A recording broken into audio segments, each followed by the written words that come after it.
everyone. This is this week's episode of the Create, Engage, Succeed show with your co-hosts, Mary Nunley and Amadeus Nunley. And we are here today with my friend and fabulous all-around video goddess, Cheryl Plouffe. And Sheryl and I met a few months ago at a virtual conference and found that we had a lot of things in common. But rather than take away her thunder, Sheryl, why don't you tell the audience a little bit about yourself? Sure thing. Thank you so much, Mary. Amadeus, great to be with you today.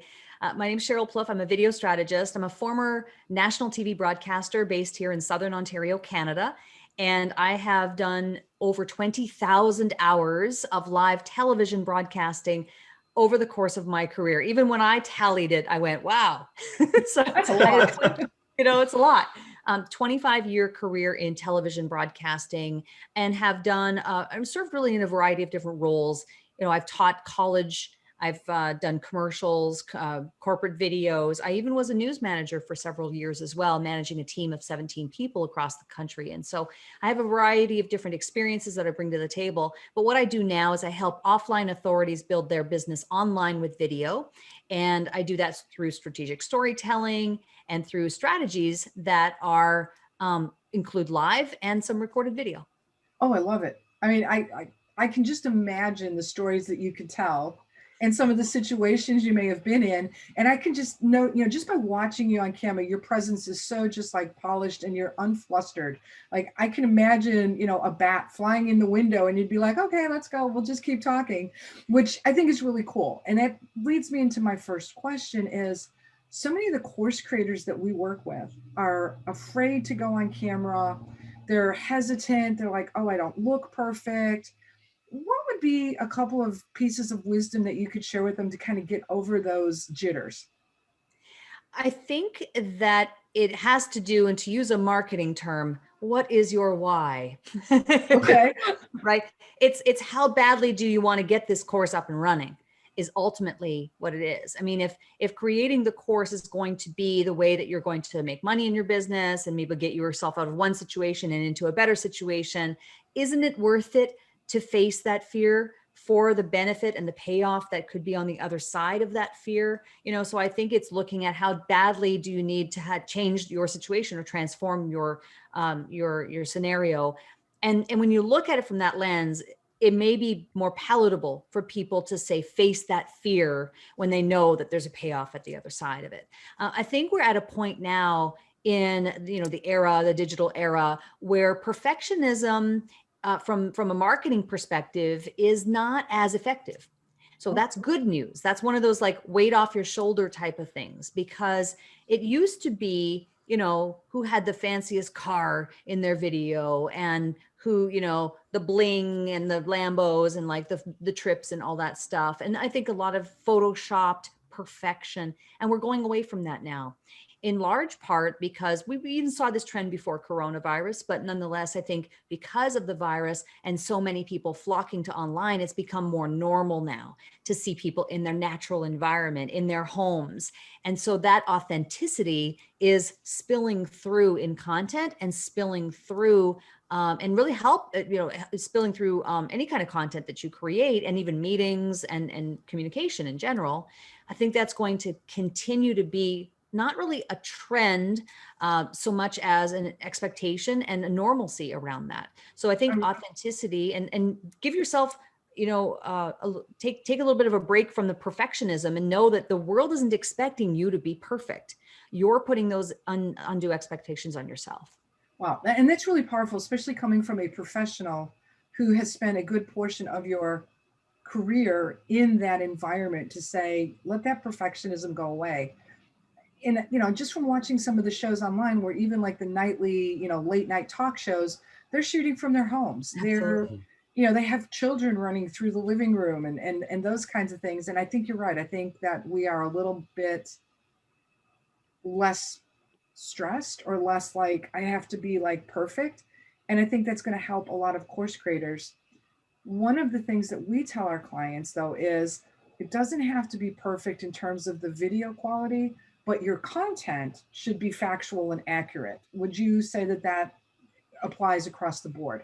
Yeah, I think production. I come from a TV world where production is important. So is the message. And the nice thing about entrepreneurship in the world we live in now, and course creators and what have you, is that you can lay off on the production side of it just a little bit and focus a bit more on the content and the value you provide through the content or courses that you create. I'm not necessarily a person who's going to say, make a crappy looking video. Right. It does have to reach, you do want to put your best foot forward. So there's that fine line between perfectionism and putting your best foot forward. And that's kind of the world you want to live in. You do want to put some thought into making the best video that you can with the tools that you have at your avail. The beautiful thing is that we live in a time now where this phone is capable of producing a very nice quality video. So you don't have those excuses to hang on to anymore. Well, I don't have the right camera. I don't have the 5-point lighting system. I don't have all the mixers and the audio boards and all those things and the switcher. You don't need all those yet. You just need a phone or a webcam to get started. Worry about making it good now and then make it better and great later. Oh, that's awesome. And I love that you said that. We've got some powerful devices in our hands right now. They're not the most inexpensive, but it sure beats having to have a phone, a camera, a light kit up. So that's a great point. Now, talking about the quality and whatever, we've noticed that Amadeus, poor guy, has been stuck on screen with half his head chopped off. It's true. And he can only talk. First question is, what recommendations would you give for somebody who's using a virtual background that's missing part of their head? Or, we've all been on those calls where like the body part disappears. Is there a quick and easy fix for that? And then how do you overcome when your internet connection gets wonky and you're in the middle of doing a recording and you just freeze? Yeah. Well, let me deal with the first one first. I spent 17 years. And so this technology that we're talking about is green screen technology. I spent 17 years in a green room. So Wow. I know all too well what green screen technology is all about. In the broadcasting world, when we would go, say I'm starting my shift and I'm about to go and speak to the country for 5 hours straight, the producers would have us go into the green screen room 15, they wanted us 15 minutes early, but usually it was more like 5. But you had to be in there several minutes early for them to key you. In other words, to manipulate the board so that, you didn't have a ring around you, or that you looked like like the background was actually real. The maps were actually real behind you. So eliminating that glow, that little, yeah. halo effect that happens on green screens. So they would do that and they would tweak, and then you'd have to move around and be like, okay, grab something and move around. And then they would tweak it. Sometimes it took upwards of 3 to 5 minutes for them to tweak. So green screen technology is finicky, is my point. And so here we are, the average, entrepreneur, consumer who's like trying to use this technology. It has to do with colors and lighting. And listen, I'm not really a super duper expert at the technological know-how of that. But what I would say is that it has more to do with lighting probably than anything. Okay. So here's what I would say about virtual backgrounds. They're cool. I think that a concept is really good if you can find the right combination. If you can get a virtual background that works with you, that does not give you that halo effect, or if you can use in Zoom there's like a calibration button in there. If you can use that to just tweak it a little bit and it looks good, then that's a go. I would say it'd be better to use a physical background, even if you don't think it's perfect, would be better than using a virtual background that has the halo effect. Okay. You know what I'm saying? So Right. like maybe like, are you being too hard on yourself in terms of your background? Maybe it's perfectly fine, but you're just trying to reach a level of perfection that really isn't necessary. So then I would say, hey, why don't you just use the background you have? It's perfectly fine. As long as it's tidy, as long as it's clean, it could really work in lieu of a green screen or an image behind you that's going to give you that effect. That's really, really helpful. And again, Not only are we seeing Amadeus unfortunately demonstrating that right now, that is one of the questions that we get from many of our clients who are hesitant to start video because I don't have a good background, I don't have the right lighting. I understand where that comes from, and each person has to, figure that out from themselves, like, listen, I'm right now, just like my living room's over here. This is the kitchen. That's the dining room. Like, I'm in the main area of my house. Is it all fancy in the background? No, it isn't. Do I have all the, the books on shelves and all the little gold accessories and all those little fancy things? No, I don't have any of that. And I'm okay with it. Right. Yeah, It's like, I mean, this it is where looks, I'm at. This is what I have, and I'm going with it. I could choose to use a virtual background, but chances are it wouldn't maybe look as good as what this does, great. despite the fact that this isn't quote unquote perfect. Right. So, but it's So clean. let me ask a question about your background. Mhm. I noticed that your blinds are closed. Yeah. Yeah, because where I'm sitting right now, and I actually have a video on my YouTube channel where I walk you behind the scenes so you can actually see this from different angles and where I'm physically sitting right now. This is the best scenario for our house right now, and I'm backlit. So what I do when I do a video is I close those blinds to try to reduce the amount of light coming behind my head.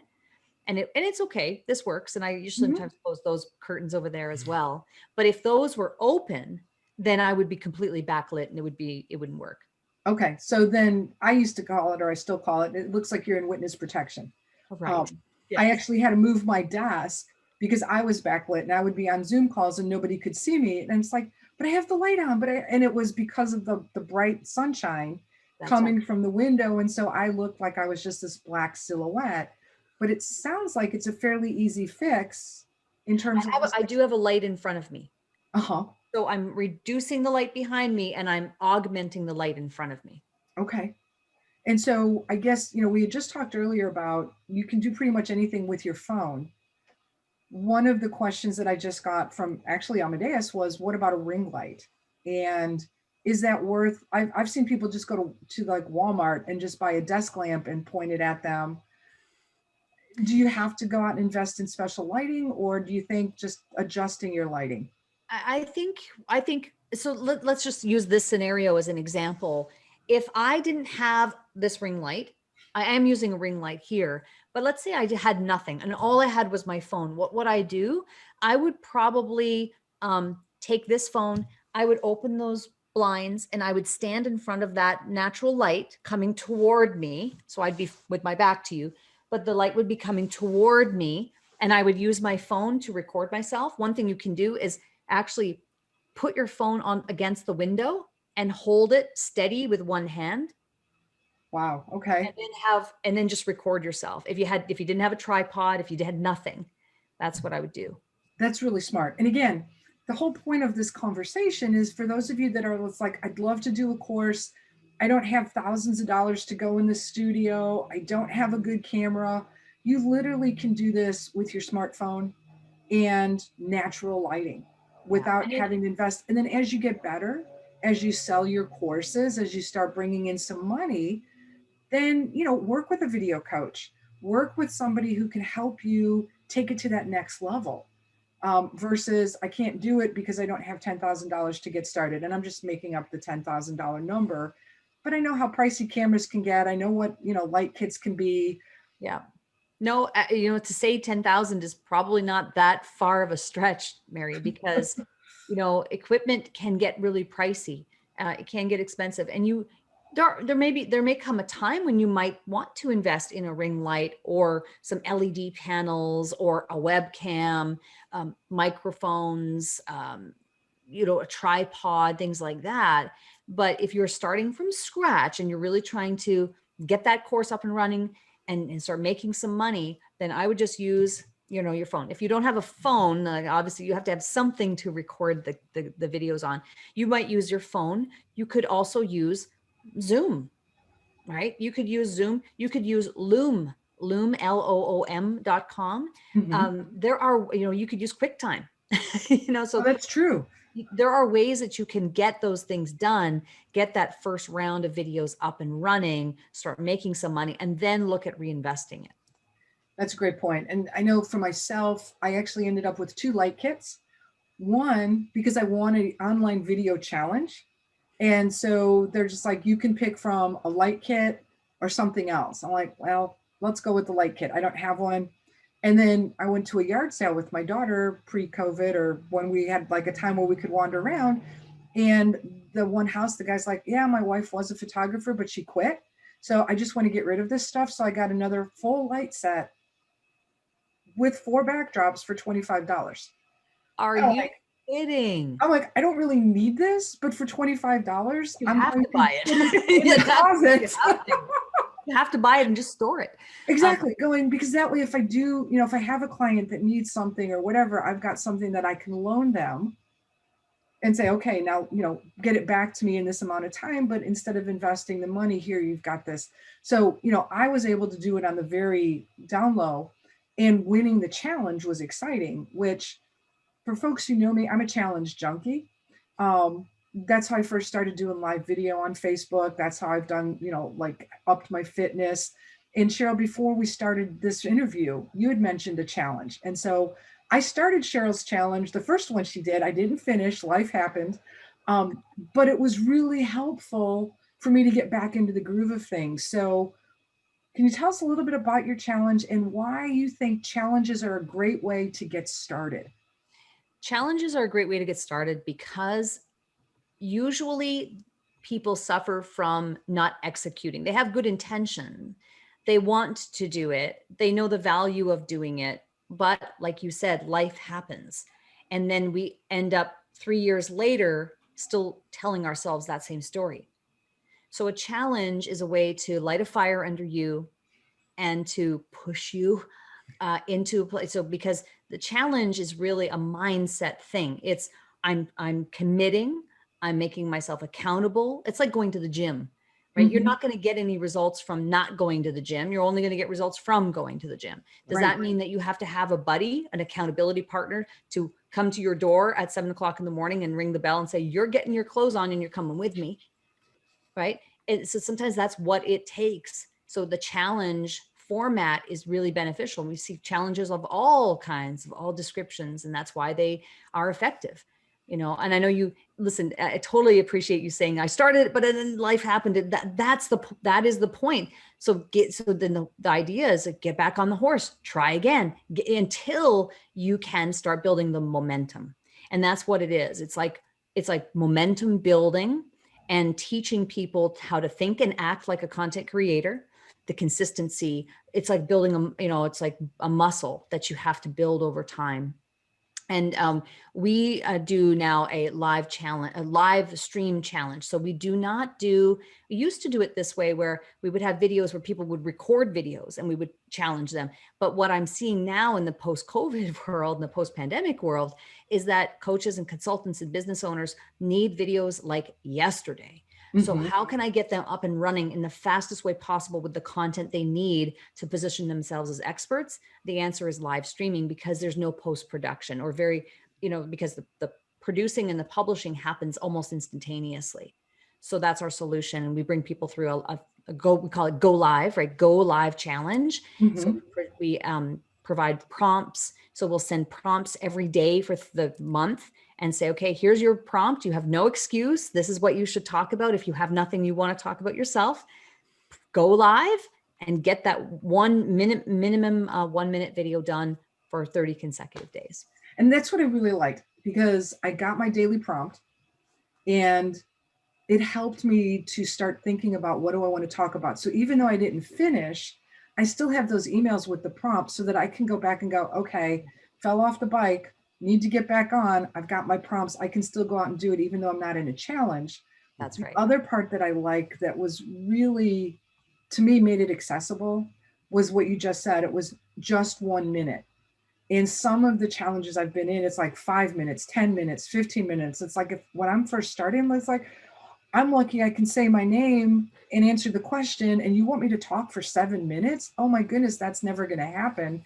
And so I get scared and I don't do it, versus 1 minute's like, oh, I can do that for a minute. It's a little bite-sized chunk, and it's a way to encourage people to get in there and talk, because most people, entrepreneurs, they got into the business of doing what they do because they have knowledge and experience and lessons they've learned and things that they can share. They sometimes just don't realize it for themselves. Our challenge is actually built to do 30 consecutive live streams, 1 minute long, or if you feel comfortable to speak for 5 minutes or 10 minutes, go for it. But Right. we say minimum of a minute because that's what's going to build the muscle. But what we do is, we'll help people to do these videos, not with the intent of necessarily creating videos like marketing videos yet. The challenge isn't to make marketing videos. The challenge is meant to be the momentum driver to get you to the point where you're stop thinking of doing it and actually doing it. Like it's the action taking piece. And then after that, we have other ways that we can support people to make the marketing videos and take it to the next level and so on and so forth. But it starts by that momentum building action step. And that's the part that I really find helpful. In fact, I'm thinking I may have to sign up for the challenge again too. And this time I've got my strategy, which is put it on my calendar as something I need to do at the same time every day. Because what I found happened was I'd wake up with the best intentions and then I'd dive into my work. And then the next thing I know, it's dinner time. It's like, oh, I haven't done the video. Let me eat. Oh, I'm tired. And then it was the next day. But I think if I put it on my calendar as an actual like meeting commitment, that it would make it easier to get it done. And I could see some real value from that. So is this an ongoing challenge? Is it something that runs every month? If people want to learn more about the challenge, where can they go? I would say, you visit my website at CherylPlouffe.com. We'll have information. And what we do is we like to coordinate the prompts to go with each day of the month. So for example, like the day 1 prompt comes on the 1st of the month. The day 2 prompt comes on the 2nd day of the month. And so we do coordinate it to follow with the month. So there's a new one starting every month. And you can find out more about joining the next challenge by visiting our website. Oh, very cool. And so we have a bunch of other free resources there as well. I like it. So we're just about out of time. This has been a fascinating interview for me. I've learned a few more things about lighting and cameras and how to make Amadeus not look like he's missing half his head. Yeah, one day I'll get that fixed. Amadeus, I was just going to say, I'm not sure I answered the second part of the question relating to your green screen earlier. It just occurred to me. The second part of the question was, what do you do when you freeze on screen? And there's not much you can do about that, save for checking your internet speed and making sure you have the right bandwidth. You can go to speedtest.net, to do a test of your upload and download speeds. But I don't know that there's, it's just a function of the world we live in right now. But choice of internet-based. You're frozen on the screen in such a way that it looks good. Hey, as long as that works, right? Well, and I was watching a live stream earlier today, and the host froze in the middle of the stream too. And it's like, hey, what are you going to do? I don't control, I don't control the atmosphere. So this has been really eye-opening for me. I really believe that my audience is going to get so much value from this. And so I appreciate you taking the time to spend with us. Thanks for inviting me. Thanks so much. It's my pleasure. And I look forward to seeing you online in the very near future. I will be there. All right. Well, this is Mary and the Frozen Amadeus signing off from this week's episode of Create, Engage, Succeed with our special guest, Cheryl Plouffe. Bye, everyone. Have a good one. Bye.